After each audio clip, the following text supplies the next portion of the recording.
What's up guys, welcome back to my channel Boxing News. Pag-uusapan natin ang naging weigh-in ni former undisputed lightweight champion Devin Haney versus the WBC super lightweight champion Regis Prograis. So tumimbang si Devin Haney na saktong 140 pounds, samantalang si Regis Prograis naman ay tumimbang ng 139 pounds.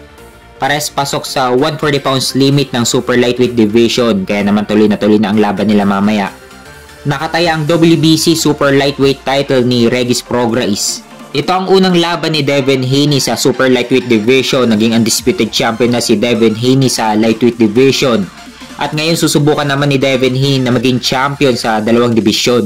At susubukan din niya maging undisputed champion dito sa 140 pounds.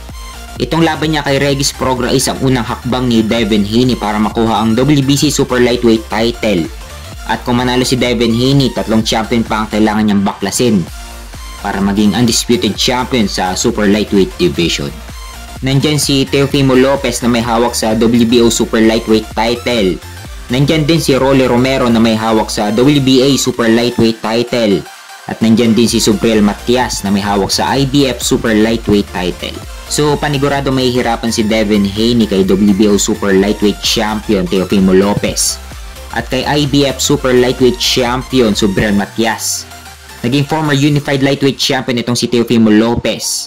Dinominante at tinalo niya si Josh Taylor. Samantalang kay Subriel Matias naman na may kartada na 20 wins with 20 knockout at isang talo. 100% ang kanyang knockout percentage, natalo lang siya sa isang unanimous decision. So kahit natalo ng isang beses itong si Subriel Matias, magiging mahirap na laban pa rin ito para kay Devin Haney.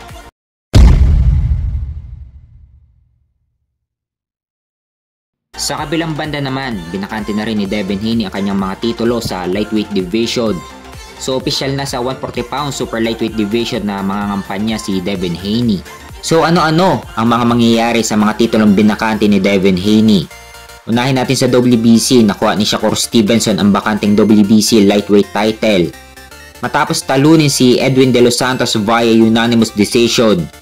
Dapat si Lomachenko ang kalaban ni Shakur Stevenson dito. Pero kailangan muna daw magpahinga ni Lomachenko dahil naging masakit din kay Lomachenko ang naging controversial win ni Devin Haney sa kanya.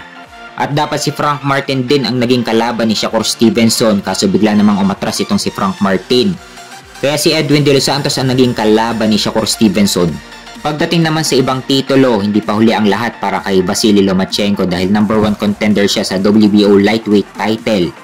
Number 2 naman si Denis Berinchik na may kartada na 18 wins with 9 knockout at walang talo.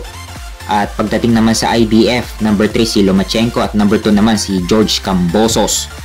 Mamimili na lang si Lomachenko kung anong titulo ang pipiliin niya. Mas madali kay Lomachenko yung laban sa WBO kung experience lang ang pag-uusapan. Pero kung legacy fight ang pag-uusapan, mas legacy fight ang laban kay George Kambosos sa IBF. Mas malaki pa ang kikitain ni Lomachenko kumpara sa kalaban niya sa WBO. Pero na kay Lomachenko pa rin ang desisyon kung anong pipiliin niya. Pagdating naman sa WBA, na-elevate na si Tank Davis from regular champion to super champion. Ibig sabihin, isa na lang ang may hawak sa WBA sa lightweight division. At yun ay si Tank Davis. So mandatory ni Tank Davis itong si Pitbull Isaac Cruz. So kahit hindi mag-utos ang WBA, si Pitbull Cruz ang frontliner na pinagpipilian para sa next fight ni Tank Davis. So marami pa tayong dapat abangan. Kahit na binakante na ni Devin Haney ang mga titulo niya sa lightweight division, marami pa rin tayong mga big fight na dapat abangan.